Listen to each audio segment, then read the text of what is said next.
September the 3rd, 2025. It's that time again for your daily torment report. Welcome back to the Two Witnesses Live. I am your host, Watchful. And here we believe that we are in the end times as described in the Bible. What does that mean for you? Well, no, I'm not saying that we can know the day or hour of the rapture. I don't know if the rapture is going to take place in September, Rapture-tember. As so many people are calling it now. It definitely could, but I'm also not entirely convinced that there is a rapture in the way that people describe it. So I'm very much a let's wait and see and let's catalog the data, especially when it comes to observing prophecy being fulfilled, because we are seeing some crazy prophecy being fulfilled almost every day. One of which is we're probably in that time, that 1,260 days, as described in the book of Revelation, as well as Zechariah. A time in which two witnesses prophesy for 1,260 days and torment the world. And who better is doing that now than Donald Trump and Elon Musk?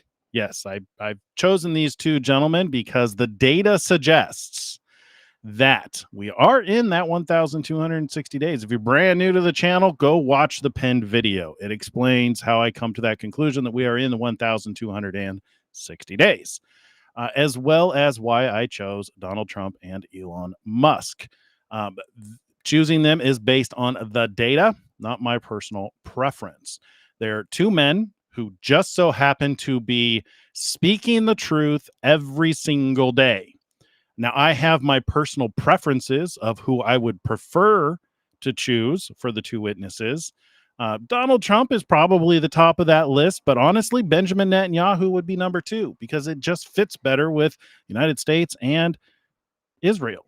However, it is very hard to find Netanyahu saying anything on a daily basis. Granted, he does do appearances and meetings, but not as much as Elon. And boy, oh boy, did the world turn against Elon the day he started supporting Donald Trump. Therefore, they seem to be the two to pay attention to. And as a result of that, we are reading their posts and their tweets, because I also believe that the reason that we were told that it's 1,260 days is because we can observe what's they're saying on each one of those days. And let's get into that. Hence the daily torment report. Let's look at what these two gentlemen have been saying. All right. This is a new post. It's about an hour ago. Trump welcomes Polish president to the White House.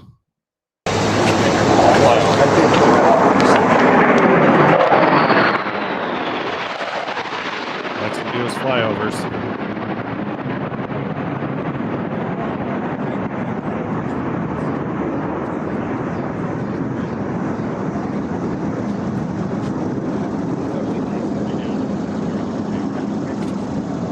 Telling him Polish jokes. All right, I don't want to step on the president here because he may speak between these flyovers, spectacular flyovers, honoring the memory of a brave Polish fighter pilot whose life was tragically taken too soon, and capturing the special relationship between the two countries of the United States and Poland. Those are the words that we've heard today from the White House spokeswoman, Anna Kelly, just saying that this is exactly how you want to show your friend that you are truly friends, and that there is an alliance to a country that is right next door to the one that Russia is at war with, Ukraine. So we know Ukraine is not a member of NATO. We had on the U.S. ambassador of NATO, Matt Whitaker, a short time ago. But what affects our NATO partners bordering that country at war with Russia affects everybody. Let's watch.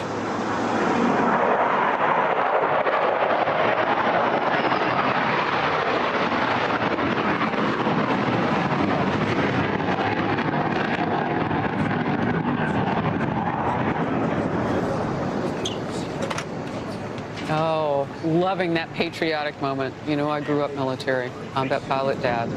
4 F-16 fighter jets slated to perform a missing man formation Wednesday. And that's what we've been watching to honor a Polish Army F-16 pilot who died just in August in a crash during a rehearsal for an air show in random Poland. The President of the United States welcoming the President of Poland, Karol Nawrocki. And when the comments begin in the Oval Office, we will take you there.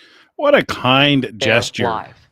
Oops. What a kind gesture to do something like that for a visiting dignitary. I mean, that's nice. To have the jets doing the missing man flyover formation. That's just nice. I love it. Hyperion Data Center over Manhattan. Oh, is this going to be, this is the plan for, what is it? Stargate.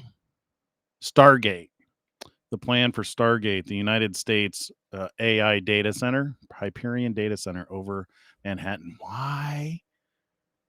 Oh, wait a minute. This is a comparison over Manhattan. Why would they build a data center over Manhattan? That doesn't make any sense. Why did he post this?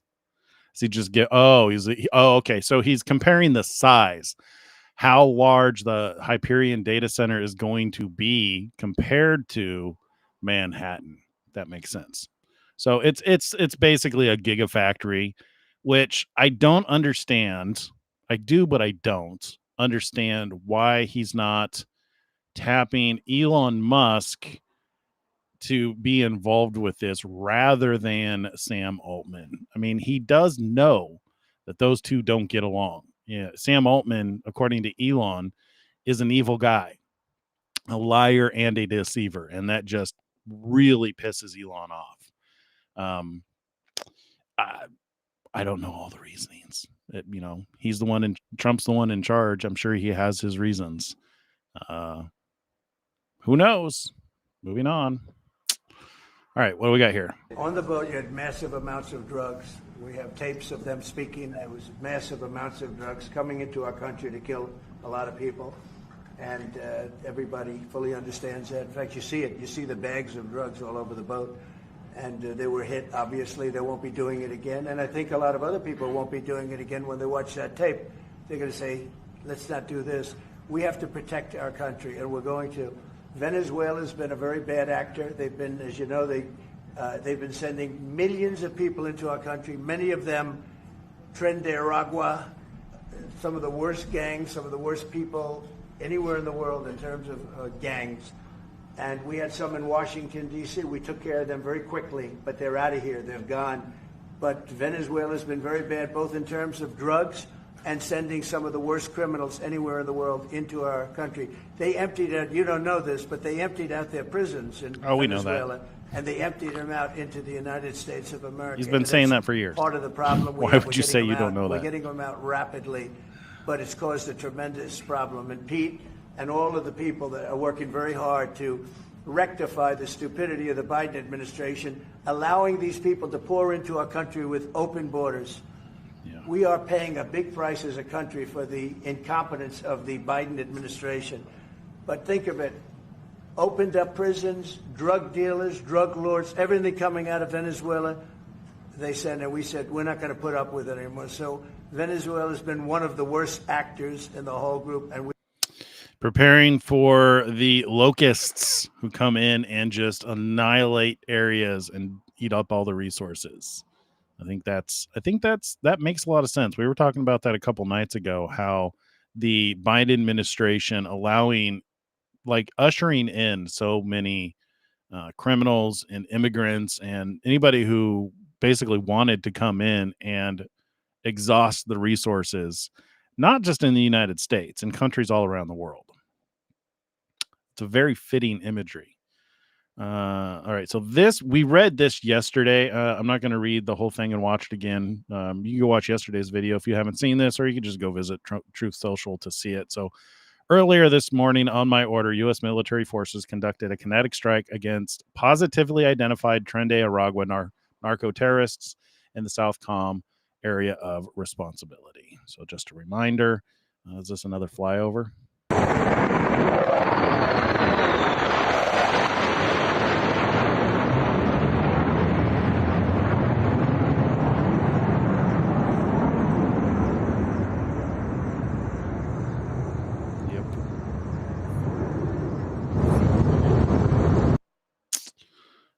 President, real Donald Trump, the flyover was very much in honor of your great pilot who just passed away recently, who was a legend in Poland. Polish President Karol Nawrocki. It was a horrific accident in Poland. Thank you for the gesture. And the flyover was very much in honor of your great pilot who just passed away recently, who was a legend in Poland. You might want to say something about him. Yes, of course, it was a terrific accident in Poland. Thank you for this gesture that F-35 opened our meeting. Major Krakowian was one of the best Polish pilots, well-honed Polish pilots, and he died. He lost 2 children, so it was a great tragedy. He was a legend in Poland, actually, a legend as a pilot. He was an incredible pilot, and I think he went to the Air Force Academy, actually. But he was a fantastic pilot, and it was a big setback. The people of Poland are very, very sad. So we thought we'd do that. That was the single plane that swooped up. And machines, American machines, opened our meeting. It was great.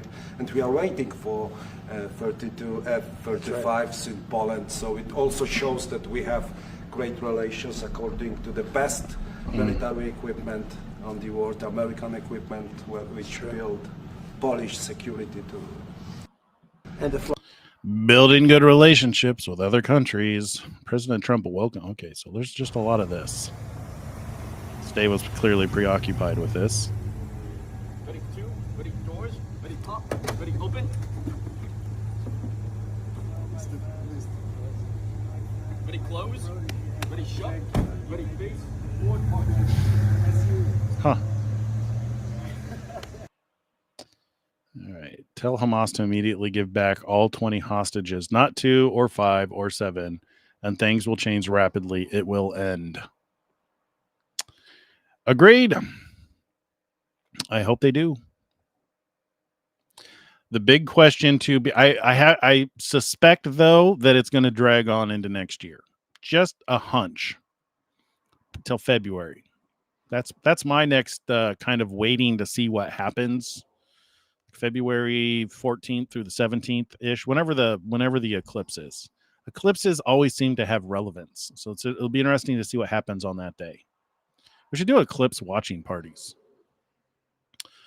The big question to be answered is whether or not President Xi of China will mention the massive amount of support and blood that the United States of America gave to China in order to help it secure its freedom from a very unfriendly foreign invader. Many Americans died in China's quest for victory and glory. I hope that they are rightfully honored and remembered for their bravery and sacrifice. May President Xi and the wonderful people of China have a great and lasting day of celebration. Please give my warmest regards to Vladimir Putin and Kim Jong-un as you conspire against the United States of America. President Donald J. Trump. That turned dark. Whoa. Please give my warmest regard. That's a veiled threat right there. Yikes. I didn't see that coming. Did you guys see that coming? Woo-wee. Please give my warmest regards to Vladimir Putin and Kim Jong-un as you conspire against the United States of America.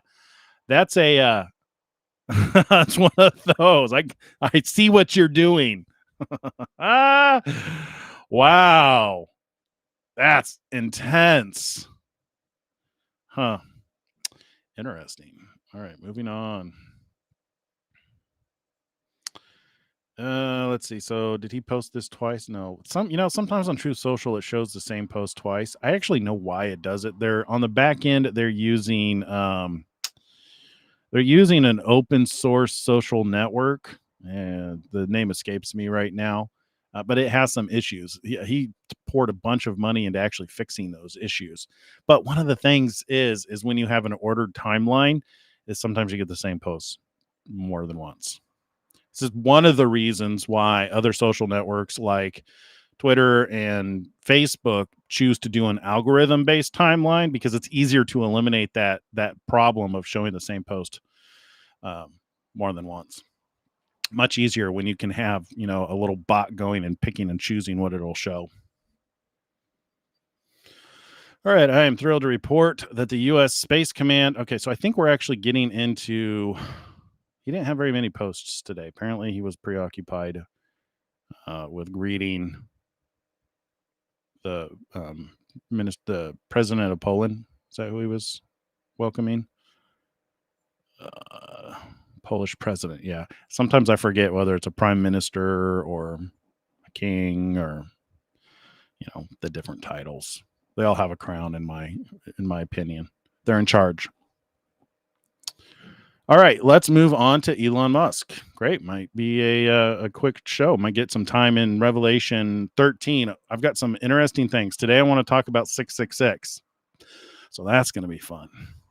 We'll see how we'll see if we can get to it, depending on how much Elon posted.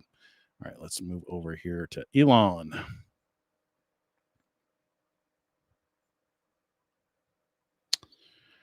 Let's see. Let me check chat real quick. Linda, you definitely got a different perspective. I do. You know, I started with the typical narrative that you hear on most channels. You know, the Antichrist, he's going to sit in the temple of God and he's going to declare himself to be God. He's going to be this charming person and people are going to want to follow him. They're going to be deceived. And it wasn't until I really started. I've been studying the book of Revelation and celestial events arguably my entire life. So as a young child, I was always fascinated with the stars. And I got the real seed of my interests in the end times was when I started learning about the birth of Jesus Christ. So the first book that I read was from an author, Dr. Victor Paul Werewolf. He was the founder of the church that I grew up in, the Way International. For those of you who want to know what I keep referring to when I say cult. It started off, I never saw any cult-like activity. Well, you know, growing up up until probably 14 or 15. No, maybe it might have been 12 or 13. Yeah. So I was part of around 12 to 13 years old.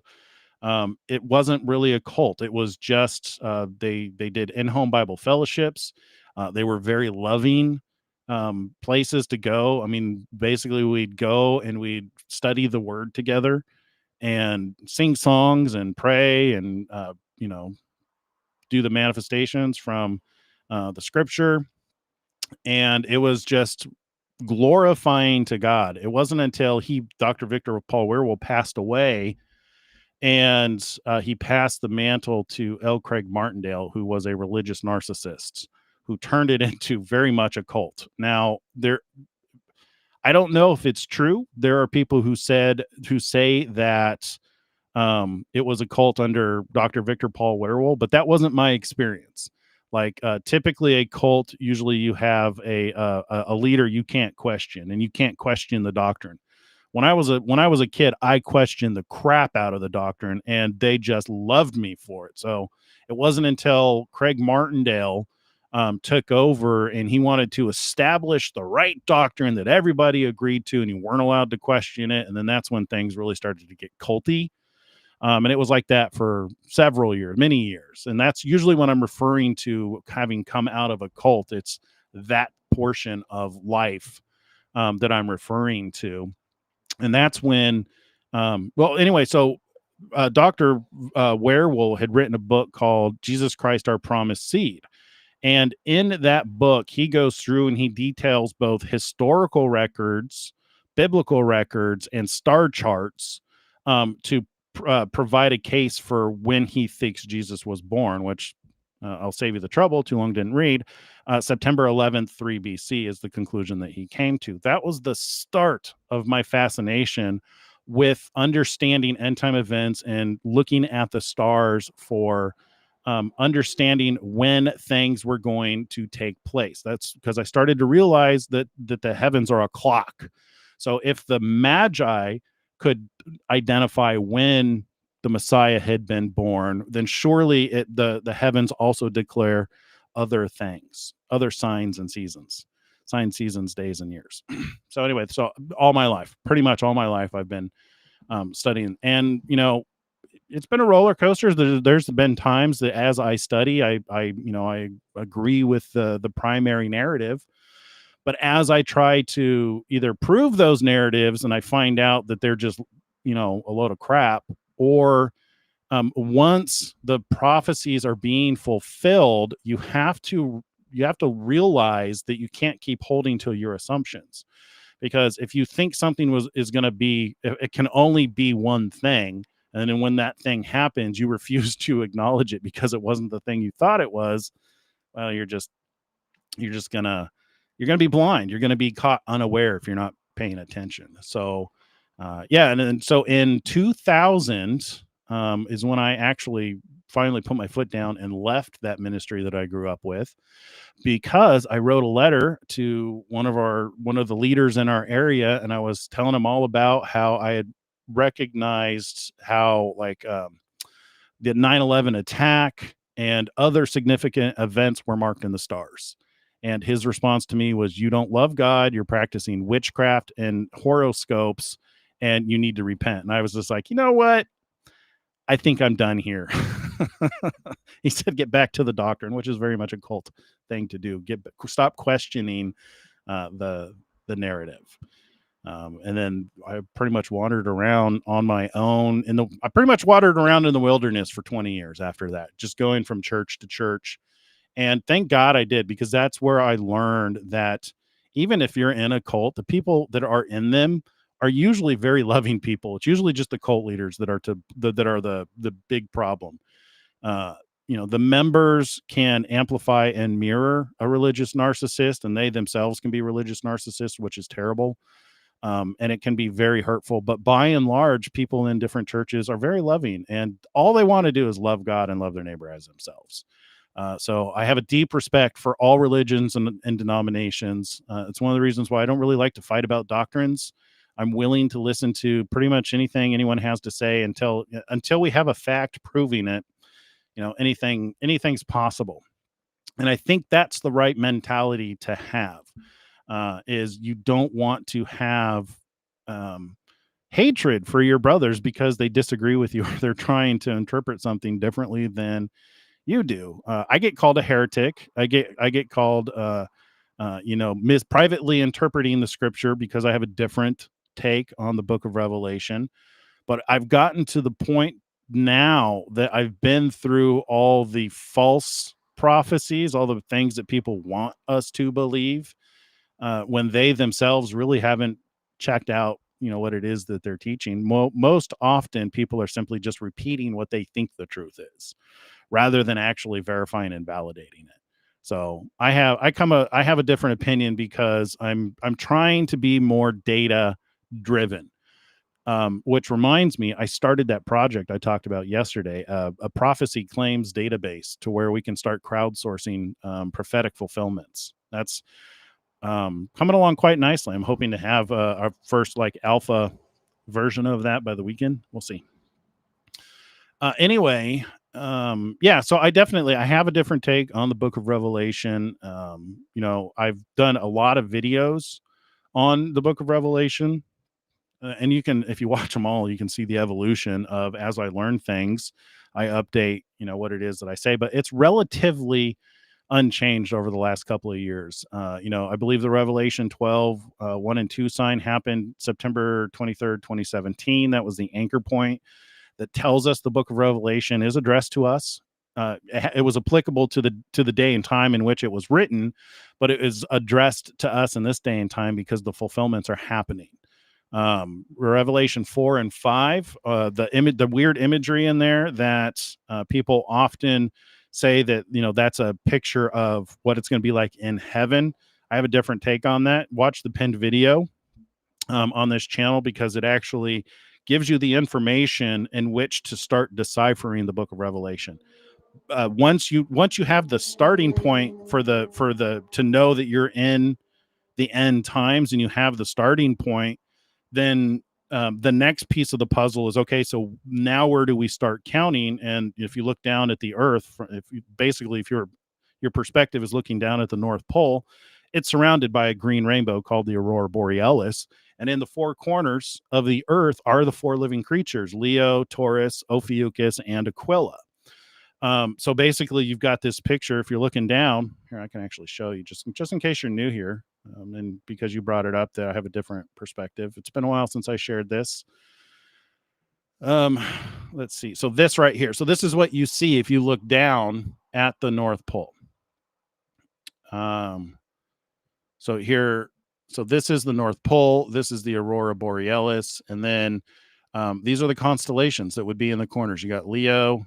So Revelation 5 and 6 talk about four living creatures: a lion, a calf, the face of a man, and a flying eagle. So you have Leo, the constellation of Leo, Taurus, Ophiuchus. It just boggles my mind that it literally said face of a man, because that's what it is when you're looking at this perspective. Face of a man, just the top half, not the whole thing, just the top half, face of a man, and then a flying eagle.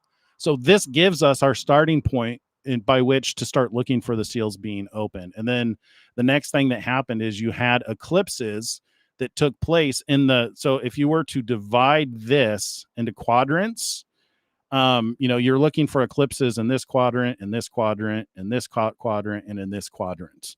And that's exactly what happened. And oddly enough, they happened in reverse order. So it started in this quadrant, then it went to this quadrant, then it went to this quadrant, and then it went to that quadrant, which in one of my videos, I explain why it is like that.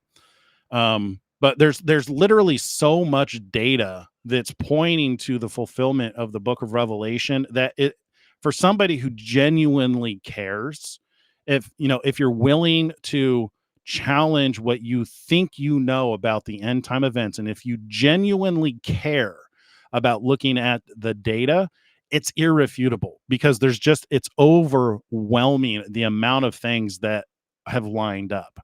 I mean, it comes down to this. This is the summation of it. You've got a starting point and an ending point, and you've got these important things that have happened all along the way. And then one of the reasons why I say that, and this is how I knew to start the channel, the Two Witnesses Live, and how I knew to call it the Two Witnesses Live, is because the data says we should be seeing the two witnesses.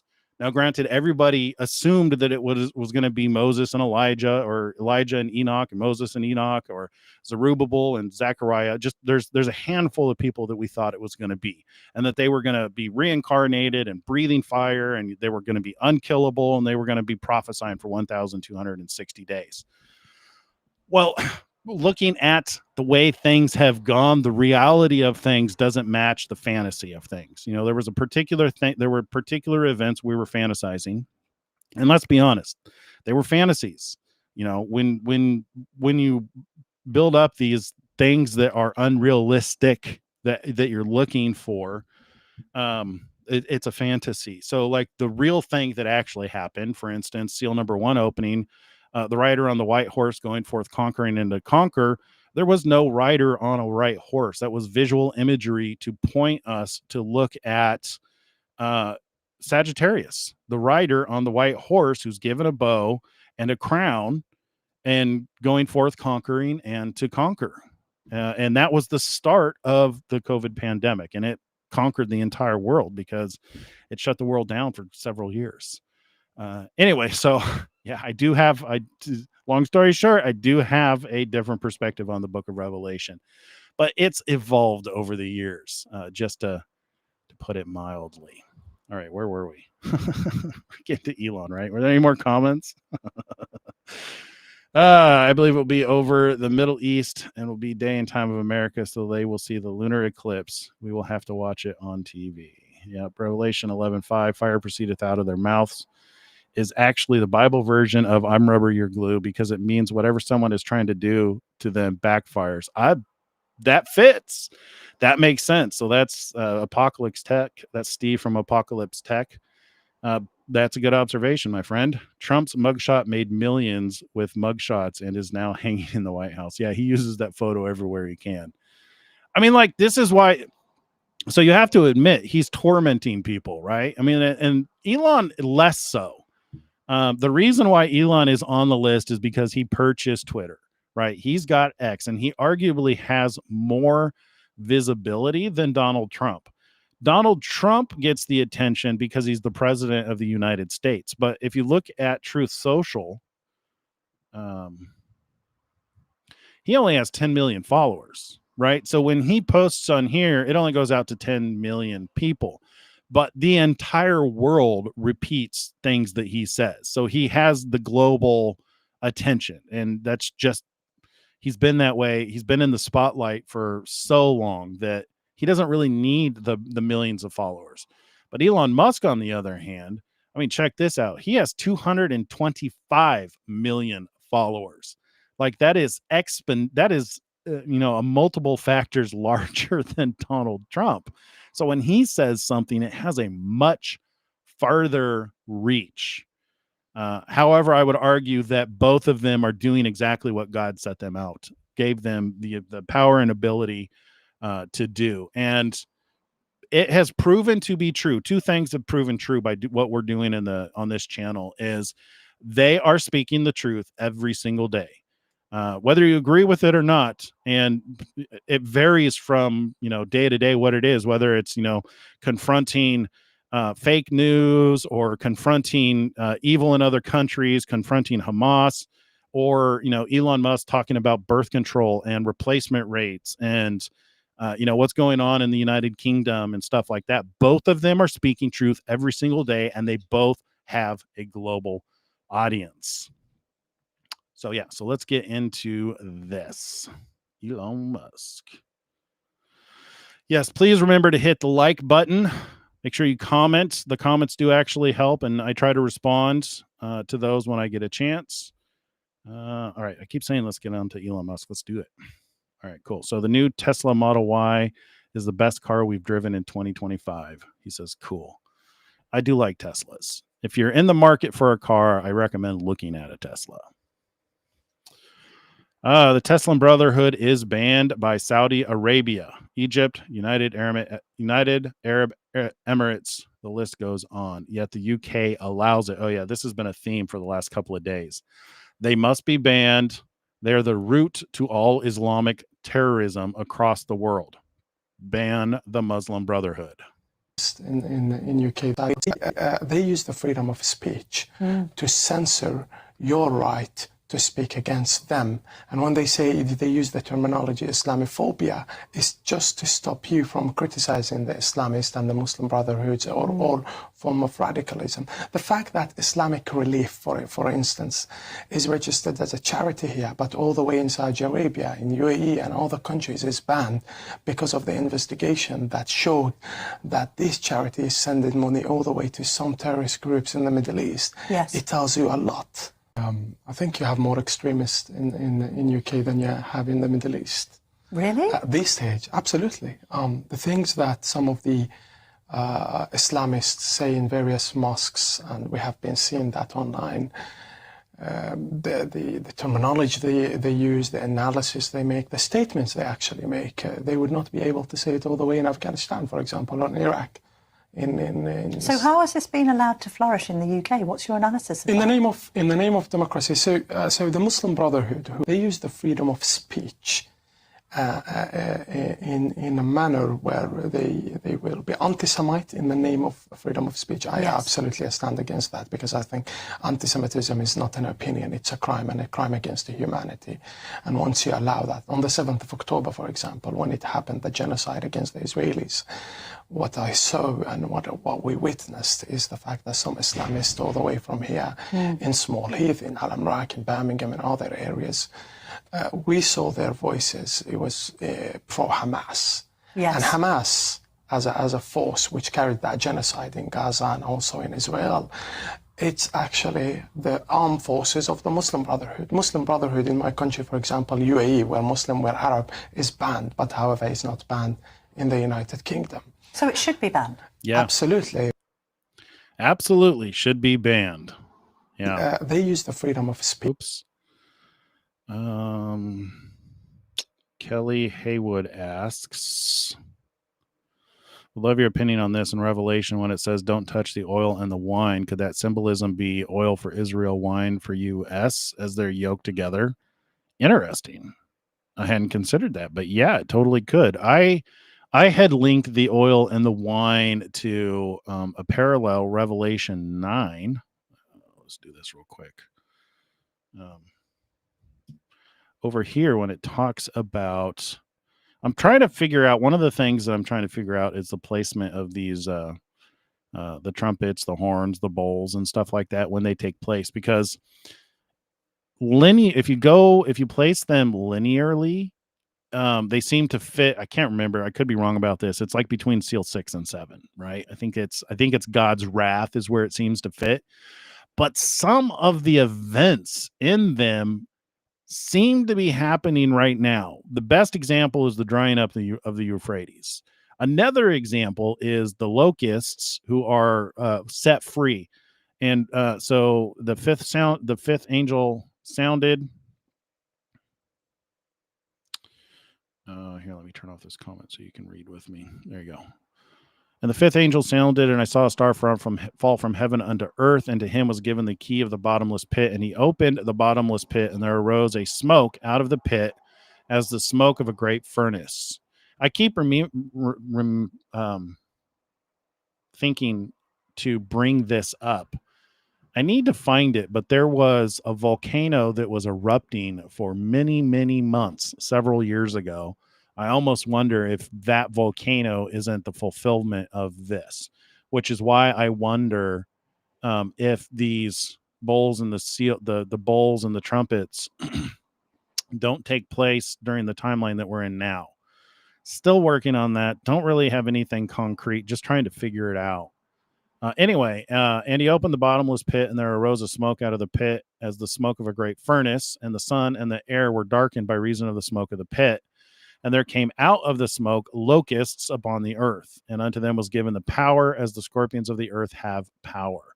And it was commanded them that they should not hurt the grass of the earth, neither any green thing, neither any tree, but only those men which have not the seal of God on their foreheads. Now, the reason why I compare that to not touching the oil and the wine is you have God giving permission for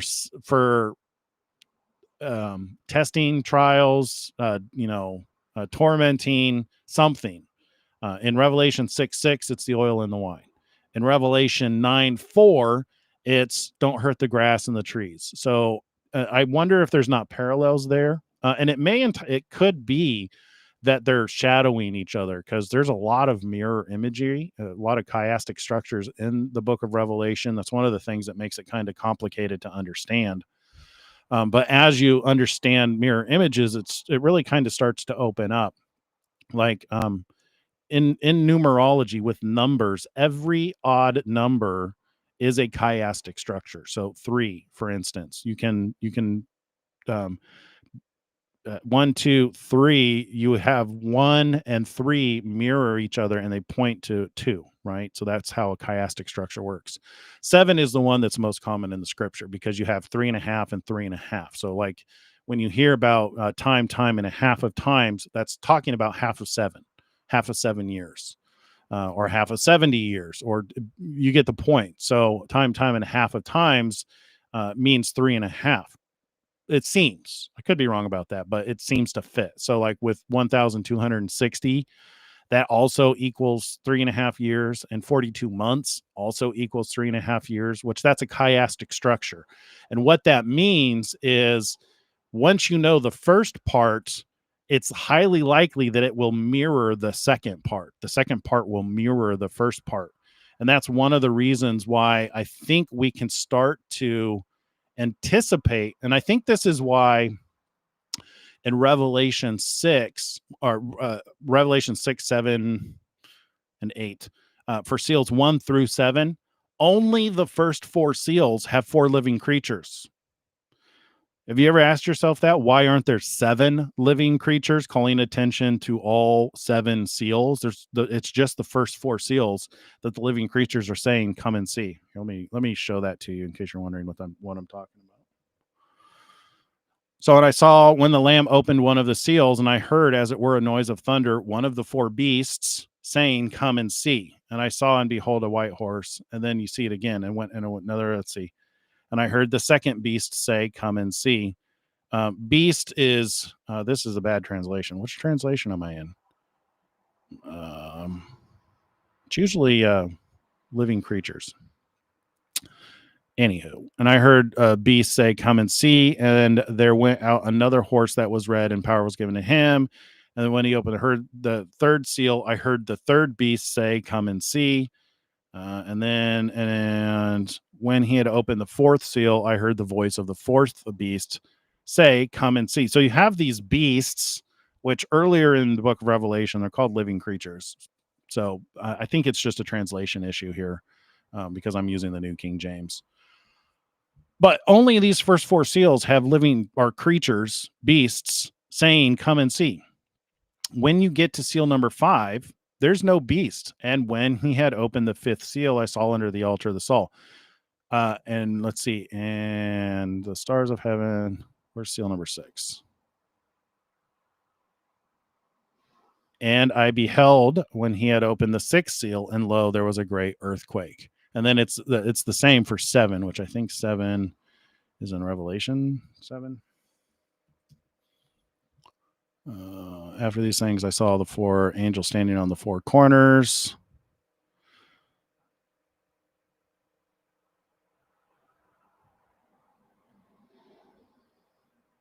Where are you? Is it 8? Might be an 8.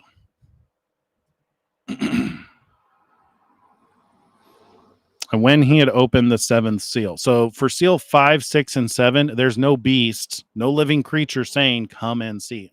And I think the reason for that is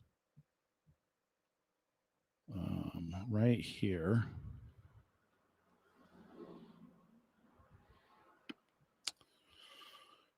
Is you have a chiastic structure. So if you notice here, what I believe the seals that were opened is 2 of them took place in this 3.5-year period of time. 2 of them took place in this 3.5-year period of time, which makes me think that 2 of them will open in this period of time, seal 4 and 5, and then finally 2 will open in this. So you have, this mirroring, and you can divide this 14-year period of time in half, and you've got 3.5 seals and 3.5 seals. So it spans this period of time. So that's how you get the time and a half of times. And also why you only need the 4 living creatures for this portion. So you have who was it? You have one of the living creatures calling attention to seal 1, 2, 3, and 4, but you don't have any creatures calling attention to this half. And the reason is, and this is the benefit of chiastic structures, is once you know this part, this part mirrors it. So now that we know that, we can potentially look to what seal number 5 might be. So this is what I'm looking for, because there's an eclipse here on February 17th, 2026, which mirrors seal number 3. So we know that seal number 3 was the yoking together of the United States and the United Kingdom. So whatever seal number 5 is, it's probably going to parallel that. It's probably going to mirror that. So it'll have something to do. This is why I say it might be for when they say peace and safety. It might be the other half of this yoking together. So maybe the United States and the United Kingdom come together and say peace and safety, and then sudden destruction. You know what I mean? So that's the benefit of a chiastic structure. You only need to know half of it, and then it mirrors it. So to your point about the oil and the wine, I wonder if it's not something similar to where don't touch the oil and the wine doesn't parallel or mirror the don't touch the grass and the trees. Anyway, that was the longest explanation for that. I'm sorry, but it was a good opportunity to explain chiastic structures and their importance. And another thing that's really interesting about chiastic structures, which I have a video, if you guys want to watch it, about chiasmus in language, and it's really interesting. Are you guys interested in learning more about chiastic structures? Because I have some interesting real world knowledge that I can dump on you guys if you want, but it'll probably take about 10 minutes. It's up to you guys if you want to learn more about chiasmus.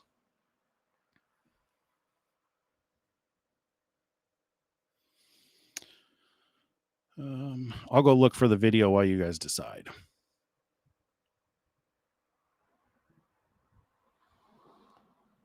Let's see. Chiasmus, where are you?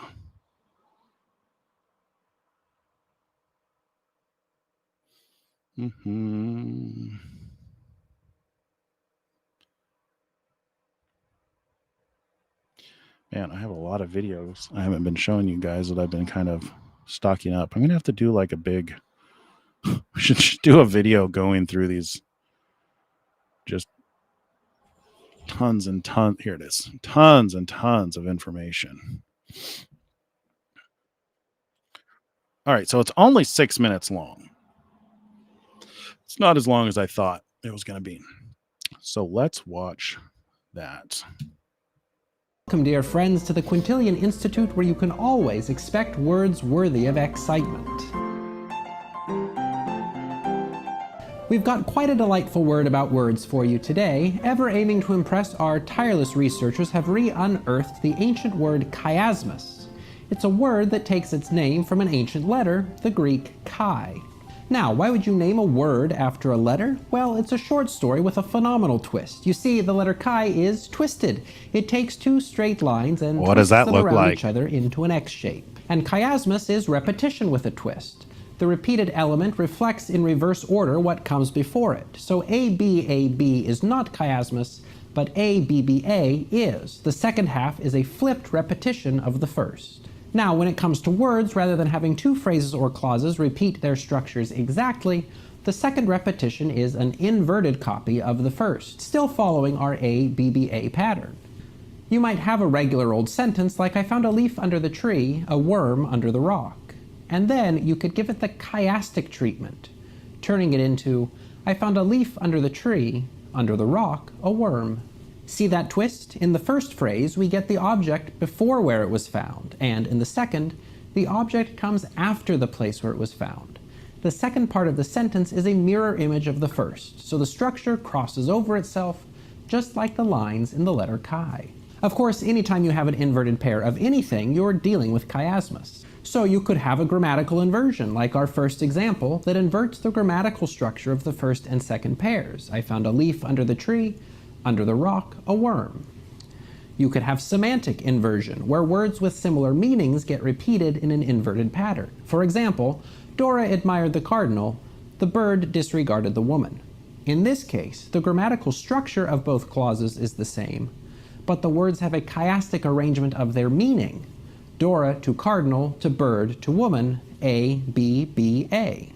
Or you might play with some phonetic chiasmus, where sounds or stress patterns get the inverted repetition treatment, as in, the butter sizzled while the sausage is browned. B on the end and S in the middle. Chiasmus is a flexible tool because it works with any element of language. So long as you have repeated pairs in reversed order, you have chiasmus, and it doesn't matter if those repeated pairs are made up of the same grammatical structure, related words, or similar sounds. Of course, people with opinions about words also tend to cherish their pedantic distinctions, which frankly is alright with us because it just means more words about words for our amusement. And in the very special case where you have the exact same words being repeated in reversed order, you're not dealing with a case of chiasmus, but with an instance of antimetaboly. For example, Dawn loves Sam, Sam loves Dawn. This features the exact repetition of paired words, not similar words. So the persnickety would label this antimetaboly. But as with all words about words that are old enough to be in Greek, the difference between chiasmus and antimetaboly is less meaningful in modern English. But we mention it so that you know about it if it ever comes up. Oh, and while we're on the topic of chiasmus, it's worth talking about what happens when the spirit of chiasmus is applied to larger sections of text. That is, strictly speaking, chiasmus just involves the inverted repetition of parts in a single sentence. But that same idea of inverted repetition can be applied on a much grander scale. In those cases, we're dealing with chiastic structures rather than strict chiasmus, but most people will call it chiasmus just the same. At any rate, these chiastic structures go beyond the simple ABBA pattern in a single sentence and expand it to something more like ABCDCBA, with no real limit to how long it can go on. These chiastic structures are also sometimes referred to as ring structures, and they operate on the same principles of inverted repetition as sentence-level chiasmus, just with a good deal more complexity like we see in this short story. Diana went to the store looking for snacks. She found a pile of apples and a block of cheese. Then she realized she didn't have enough money and would need to borrow some. A friendly old person offered to buy her snacks. Diana accepted so that she could afford the purchase. The apples and cheese were paid for, and Diana left the store laden with snacks. You can see the inverted repetition of ideas and objects at varying points in the story. The first sentence is reflected in the last, the second in the penultimate, the third in the antepenultimate, and so on. In this case, the sentence in the middle doesn't have a partner, something that causes it to stand out from the others and emphasizes its significance in the story. Which actually leads us into why you might want to use chiasmus or chiastic structures in the first place. Chiasmus is a flexible and interesting tool for writers, but you might be wondering why you would ever want to use it. And to that I'd say, isn't having fun enough of a reason? And it is, of course, but chiasmus also has particular effects that can make it especially useful in certain cases. First, because it involves repetition, chiasmus is good for weighing two ideas against each other, and because that repetition is inverted, it's especially good at making strong contrasts between two ideas. When you set up two ideas in chiasmus, the structural inversion reinforces their differences. Second, chiasmus tends to pull emphasis towards the middle. Because inversion puts two repeated terms right next to each other in the middle, they amplify each other and call more attention to themselves than the elements at the beginning and end that are farther apart. When we're dealing with larger chiastic structures, it's especially true that the parts of a text that show up in the middle are meant to be the most significant. See, that's all the other elements point towards the middle and radiate outwards from it, emphasizing whatever sits in that central position. See what I mean by it's complicated to figure out the timeline? Of chiasmus, it's especially characteristic of ancient writings, perhaps because it was useful as a memory tool in oral cultures. So you'll see chiasmus show up in all kinds of ancient texts from all kinds of places, whether that's scripture, epic poetry, or more. Which is to say, really, that you could add a decidedly ancient flavor to a text with just a dash of chiasmus. But really, chiasmus is just a tool that can do any number of impressive things in creative hands, and I'm eager to see what you can come up with, so please share your best chiasmi in the comments. And on behalf of all of us here at the Quintillion Institute, if we've done anything today worthy of your subscription... That's a great channel. It's worth subscribing to. That's Writing with Andrew. It's a good channel. I love language. I've always loved language and figures of speech. It's why I know about these things. If you ask me what a hypocatastasis is, or hyperbole, metaphor, most people know what hyperbole, metaphor, simile, stuff like that is. But then you get into, do you know there's over 900 figures of speech used in the Bible? Only like 200 of them are in regular use in the English language. So there's a massive treasure trove to be discovered in the scripture. And chiasmus is one of those language techniques which will take something and hide its meaning. And unless you understand the chiastic structure, the chiasmus, you're not going to fully understand what the point is, because an author can use that structure and to point out what's important. So in the book of Revelation, for instance, this very likely explains this, which this isn't really set up to properly show the chiasmus of the Revelation 12 sign, but the Revelation 12, 1 and 2 is smack in the middle of the book. So that's, both sides are pointing at that, and the events emanate out from that. So it's literally the starting point. You get it? So Revelation 12, 1 and 2 is the starting point. I've just happened to lay out the timeline chronologically here just because it makes more sense when you're dealing with a 14-year period of time. But basically what you would do is, you start with the Revelation 12 sign here, which happened on 9/23/2017. That's your starting point. That's what tells you the book of Revelation is addressed to you. And then the events that have happened on the left side, which are the first four seals. Actually, it's actually pretty much everything.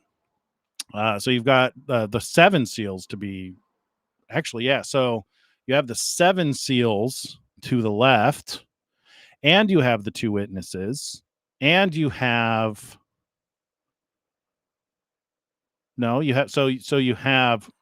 in Revelation 1, you have the imagery of the sun surrounded by the candlesticks, which tells, and then you have the seven churches, which tells us that Jesus categorizes the churches into those who are basically following him because they surround him. The churches surround the Son of Man. And then you have Revelation 4 and 5, which describe that picture that I showed you, this picture here. And then you have the seals opening here, these guys. And then you have what do you have? Do you have the beast from the sea? Yeah, you got the beast from the sea. I don't know if it's the group of 7, the G7. And then you have the 2 witnesses. And then on the other half, you have Revelation 13. That's when you've got the beast from the sea and the beast from the land. And then you have the other events, which we haven't really gotten into on this channel much. We focused so much time on this and understanding this that now we're starting to get into the other parts. But anyway, like I said, tons and tons of data. Now I would be remiss if I didn't point out, if we come back over here to Elon, that right there, can you guys see that? Here, let me put that back up. Can you see the mouse up there?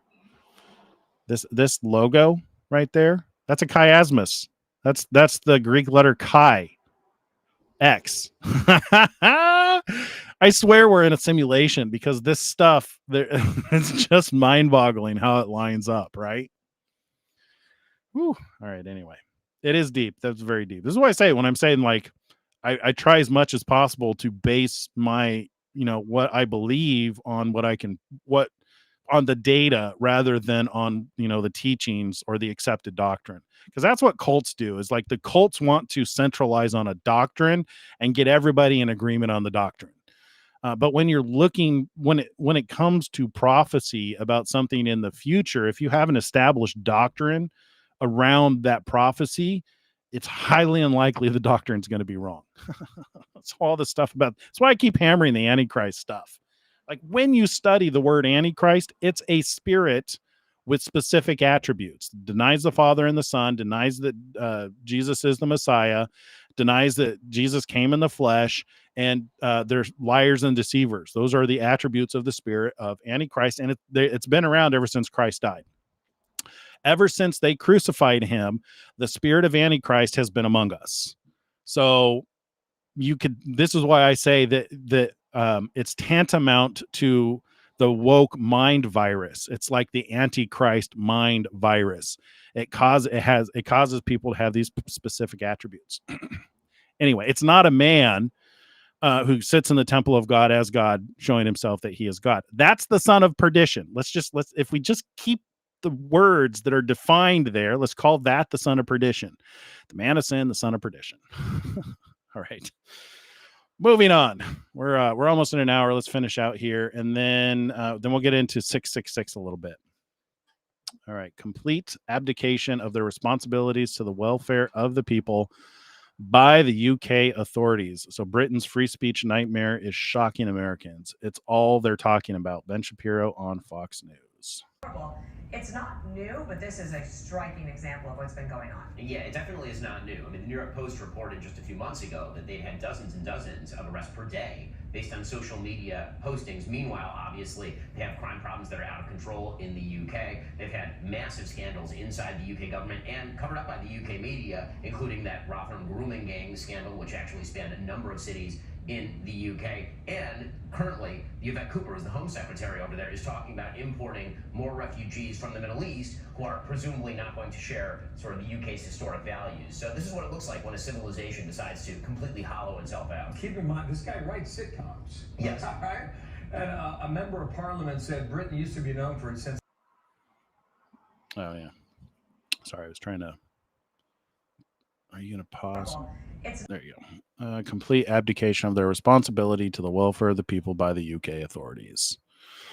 Okay, this is a repost September 13th. Be there. I'll be speaking about one of the most important issues facing our city, safety and security in London. So this is Aunt Middleton.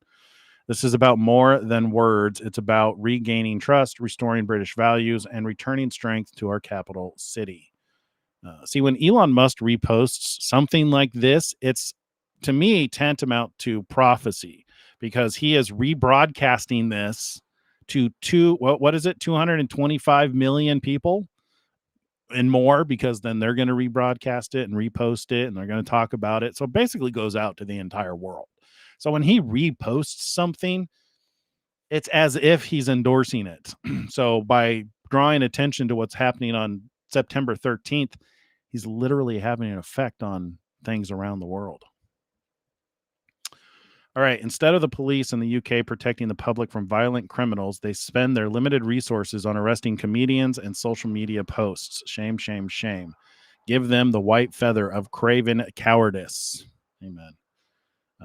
So this is in response to the UK when a comedy writer is met with armed police because he tweeted that if a man refuses to leave a woman only space, he should get kicked in the balls. And elected politician, I don't know, is that Ian R. Bristow, is free to publicly tell a woman to shut the F up with a picture of a gun. Turf. See, instead of the police in the UK protecting the public from violent criminals, they spend their limited resources on arresting comedians for social media posts. True to Ruth.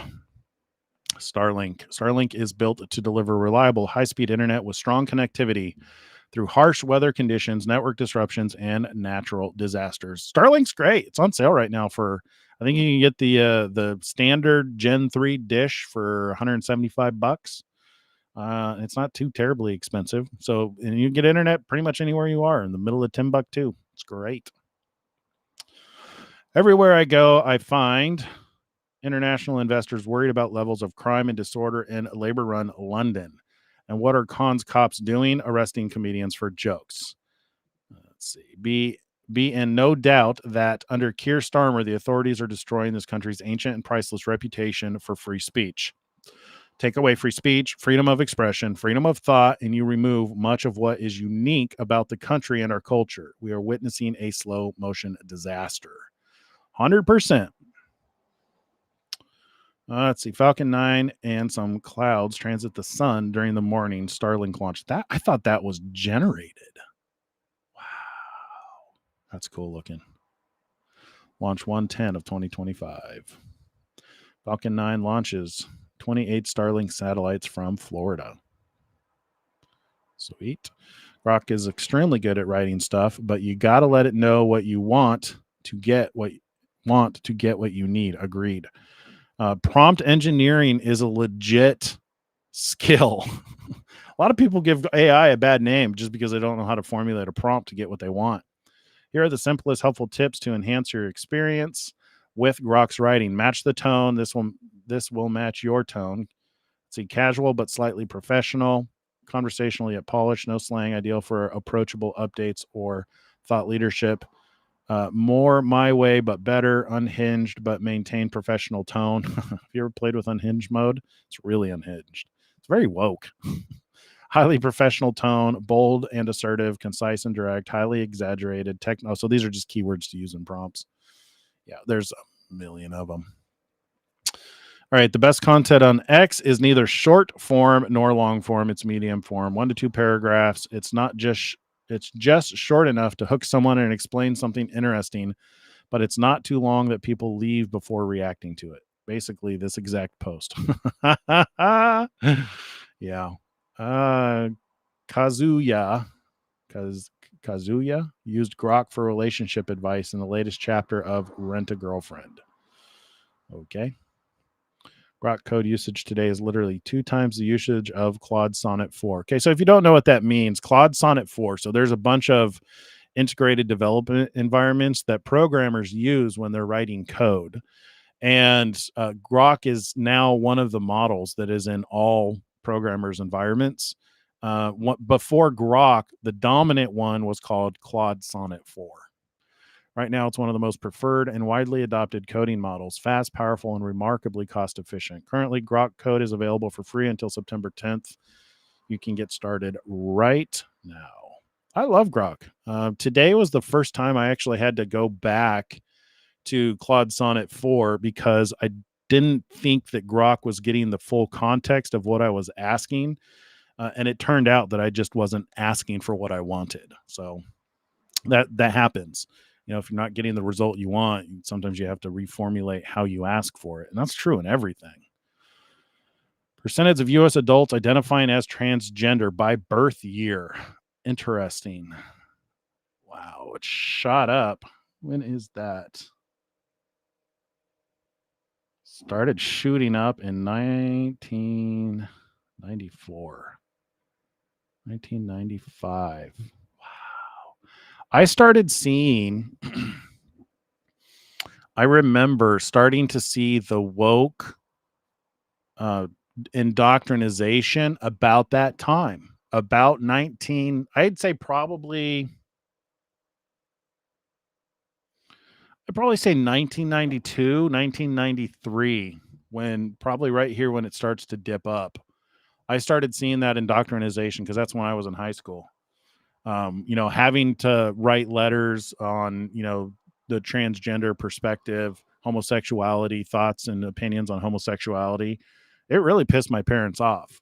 They ended up having a sit-down conversation with the principal of our school over it because our teacher was trying to get the children to write about it. So that's when I first started seeing that seeding of the indoctrination was in about 1993, 1994. Yeah. And it just skyrocketed. And this only goes up to 2004, 2005. Imagine where it's at now. I imagine it continued to go up. Starlink Mini is portable and connects in minutes, providing reliable high-speed internet wherever you go.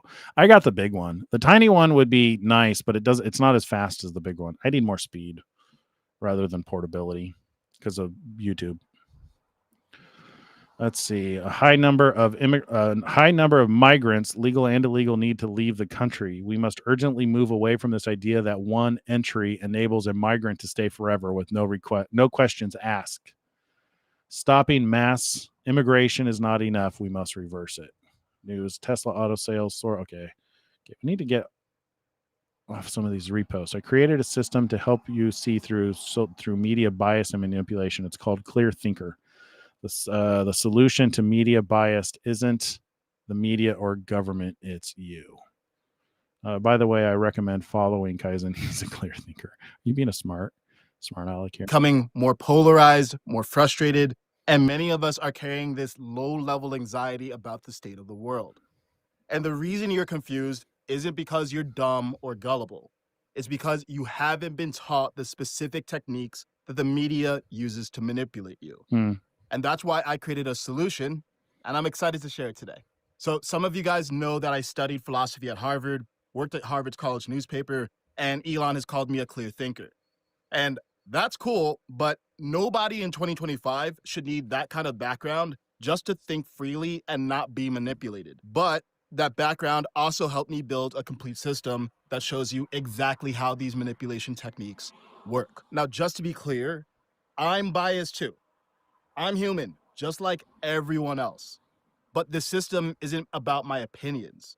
These are objective tools based on 2,000-year-old principles of formal logic and Nobel Prize-winning cognitive bias research. I'm just a messenger. And some of you have seen me wearing this shirt and this logo. And it's not just a cool design. It's about something I'm really excited to introduce to you. And it's called Clear Thinker. And it's both a course and a community. The course teaches you the specific cognitive biases and logical fallacies. Interesting. I'm not going to watch the rest of this. I can't find it. I'm looking for it on the internet. When I type in Clear Thinker, I get Clear Thinking, which doesn't seem to be him. Quora, Medium. Maybe it's too new. Maybe he just did it. May not have propagated the internet. I don't know.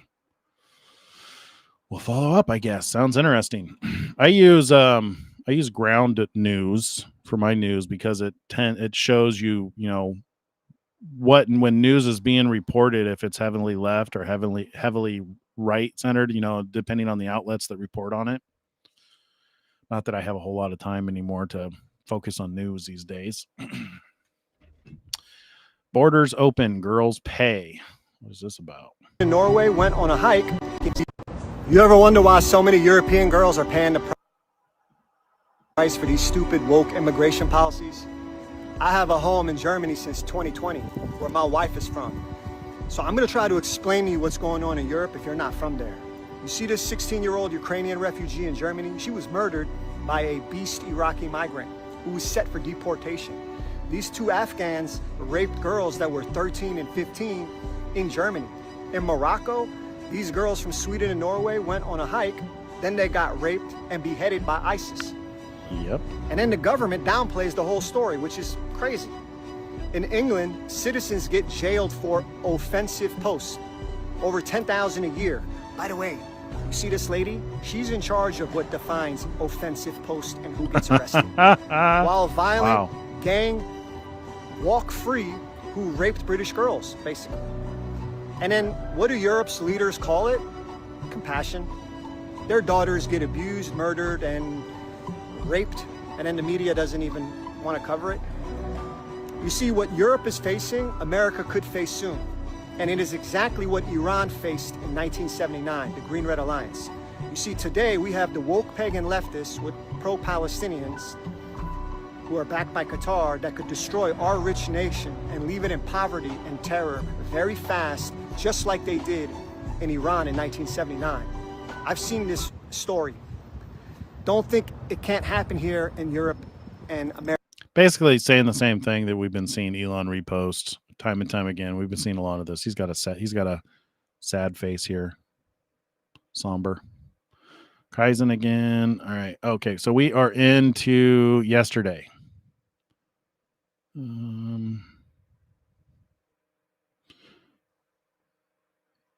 PSA. So this is Elon reposted. He also mentioned something about this yesterday. Let's watch this.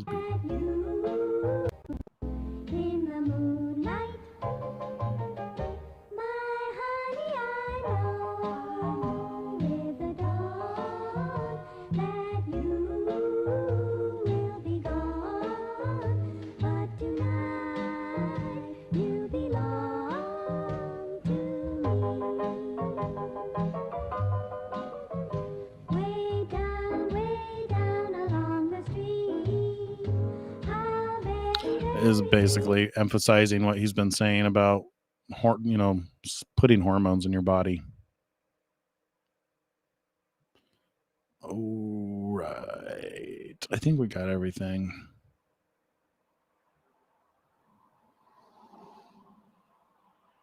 Yep. All right. I know we're going over time, but I did want to talk about 666. So this week we've been focusing on the second beast from Revelation 13. Let's go read that again real quick, and then I want to show you another interpretation which resonates with me. Let's see. And I beheld another beast. Oh wait, am I sharing this? There you go. And I beheld another beast coming up out of the earth, and he had two horns like a lamb, and he spake as a dragon. Oh, I do want to point out, because we were reading beast earlier in Revelation 6. The word is different between those two, even though it's the same in English. The beast here and the beast in Revelation 6, when it talks about, when we were reading earlier, the beasts that was calling attention. I don't remember what the word is, and I don't want to go look it up right now, but one of them is more appropriate to living creature, and the other one is more appropriate to like a beast, like an animal. So you can go look it up, or if you guys know the difference between the words, you can post it in the comment. I just want to keep going forward so we can get to this next interpretation of 666, which is interesting in light of everything that we've been seeing with the unrestrained migration and Islamic activities around the world. And I beheld another beast coming up out of the earth, and he had two horns like a lamb, and he spake as a dragon, and he exerciseth all the power of the first beast before him, and causes the earth and them which dwell therein to worship the first beast, whose deadly wound was healed. And he doeth great wonders, so that he maketh fire come down from heaven on the earth in the sight of men, and deceiveth them that dwell on the earth by the means of those miracles which he had the power to do in the sight of the beast, saying to them that dwell on the earth that they should make an image to the beast. That reminds me of the callback to when they made the golden calf. It's amazing how people defer to making gods, that they should make an image to the beast which had the wound and did live. And he had power to give life unto the image of the beast, that the image of the beast should both speak and cause that as many as would not worship the image of the beast should be killed. And he causeth all, both small and great, rich and poor, free and bond, to receive a mark in their right hand or in their foreheads, that no man might buy or sell, save he that had the mark or the name of the beast or the number of his name. Here is wisdom. Let him that hath understanding count the number of the beast, for it is the number of a man, and his number is 666. Now, one of my favorite interpretations comes from this website, the Key of David, and I'll put this link in the description. So I've covered this before in one of my videos. If you haven't seen it or you don't remember, he goes through and he gives his interpretation of chi, kashi, stigma. And just to break it down for you, is his interpretation is it means the mark, tattoo of Christ's cross. In other words, tattoo of a cross, or tattoo of 3 crosses. Which I know that hearing that might immediately offend some people, because that is such an important symbol in your faith, in your religion. But think about it. How else is the adversary going to deceive you but by using the things that you know and love? So I'll just leave it at that. We've talked about this before. We'll talk about it again this week. We're going to spend a lot more time on the mark of the beast. I might even spend tomorrow's video. We'll try and do a quick recap, or maybe Friday. I don't know. We'll see. I've been trying to do bigger teachings once a week. So tomorrow or Friday, we'll see where it lands, but we'll talk more about this interpretation. But today I want to focus on one that you may or may not be familiar with, which points at Islam, which that's the one that I'm probably leaning more towards based on what we're seeing around the world, with what's happening in the UK, with what we saw in the United States, with the different conflicts that are involving the Muslim Brotherhood and stuff like that. So let's switch over here and watch this.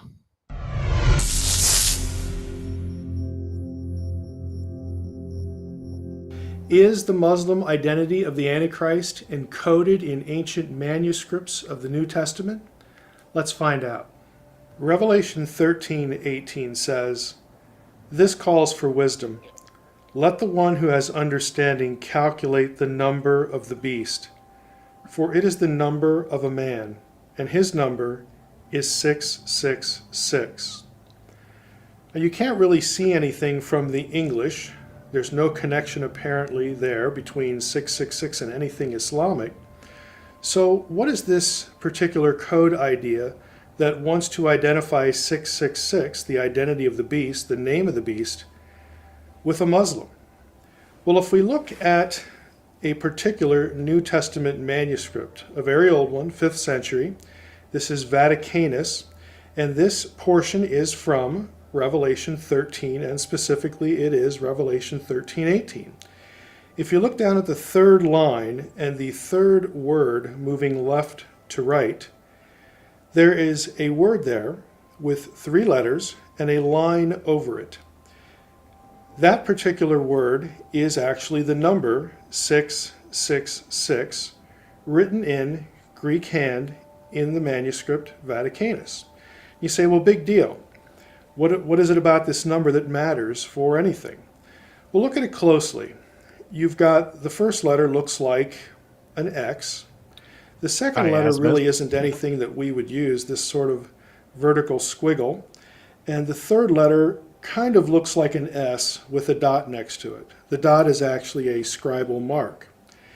If we put, however, below that word, this Arabic, this is the word for Allah. You'll notice that most of this word, the second consonant, reading right to left in Arabic, sort of looks like the middle consonant, the middle letter of 666 in this Greek hand. The only difference really is the way they are turned. Now, if I add to the Arabic a little bit more, a few Arabic letters, and then at the end, the familiar crossed swords of Islam, and then I turn that middle consonant on its side, you can see pretty clearly that we've got a situation where the three letters in Vaticanus sort of look like this Arabic with the crossed sword. The Arabic here means Bismillah, which means in the name of Allah.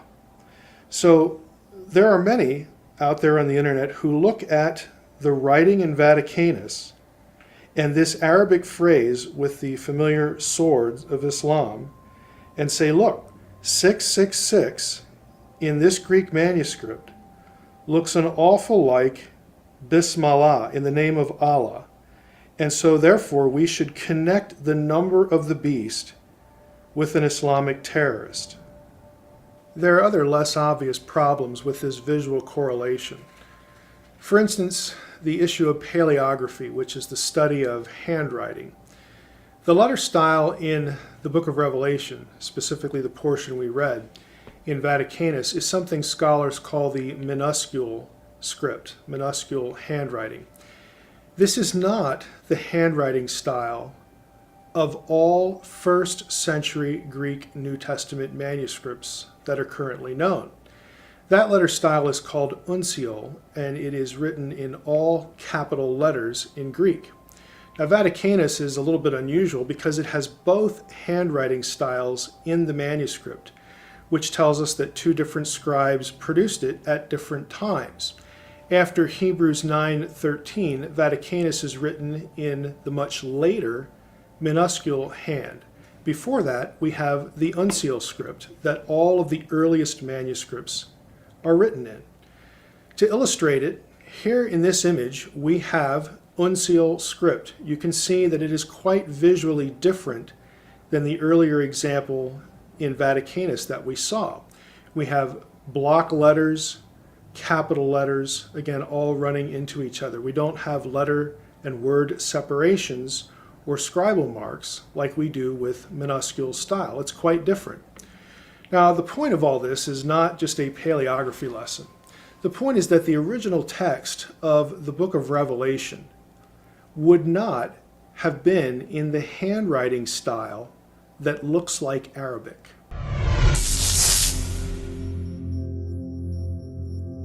There you go. All righty. Boy, that was a day, wasn't it? Lots of squirrels. You get the reference. Squirrel. No, that was pretty good. That was fun. So they keep talking.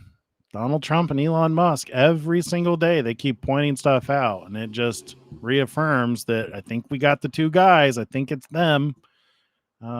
Fire from their mouth, mean tweets, strongly worded posts, memes, and rebroadcasting these things to the world. Really, they're rebroadcasting to the world. They have the global platforms, so very interesting.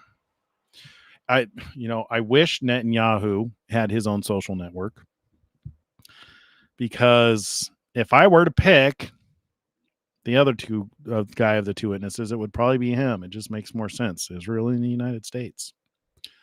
But who am I to tell God who to choose for his two guys to do this? Far be it from me. Well, what do you guys think about the 666? So there's a couple of good possibilities. I don't think that it has anything to do with microchips or technology. That's one of the more common fears, is that because it's a mark in your right hand and because the UPC codes have the numbering system 666, that's the correlation. In the Old Testament, anything you do with your right hand, it's the hand of blessing. We talked about this a little bit yesterday. And when you're sealed in your forehead, it's referring to what you believe. So from a hermeneutical perspective, anytime the forehead and the right hand are mentioned, it's talking about what you believe, which is why I tend to lean towards interpretations of 666 that highlight some kind of a religion or belief or doctrine. So one of them is from the Key of David, where he looks at the Greek letters and interprets them to mean tattoo of Christ's cross, because that one highlights the deceptive nature of Satan using something that people love to deceive. But I don't know if that one's really realistic. It's kind of like the two witnesses thing, to where while I may like the interpretation, it's probably because of my own biases, if I'm being honest. And the more I think about the two churches with nothing to repent from, Smyrna and Philadelphia, they scream, love God and love your neighbor. The more I want to just ignore anything that would make me not love my neighbor. So that interpretation, while interesting, I think it's interesting to me because it strokes my bias. The other interpretation with the Islamic symbols for the Bismillah, in the name of Allah, again, it's a heavily religious interpretation, which kind of fits in that wheelhouse of, what you believe in your forehead and what you bless with your right hand fits. And based on what we're seeing happen in the world today, with the migration and the rape gangs and the beheadings, and we're going to get into the other language in Revelation where there is actually beheadings. The Muslim Brotherhood, that's what they do. They take off your head. So, and there's countries that are not banning them. It looks to me like a setup to where that second beast may very well have something to do with Islam. So I'll leave you with that. I think that's probably enough for today. We'll get into this a lot deeper when we just focus on that second beast in 666. We'll cover these two things again, as well as other interpretations. But that's all I got for now. God bless you guys. I'm going to look here at chat real quick to see if there's anything I need to address before we go. I don't know what Teflon is. Has anyone heard of Teflon? No idea. Is that like Teflon? We lost a giant when Michael died abruptly from pancreatic cancer. Yeah, we did. We did. I loved I liked listening to him. If you haven't seen, I don't know if you guys listened to Tovia Singer. Man, he's on fire lately. I really enjoyed.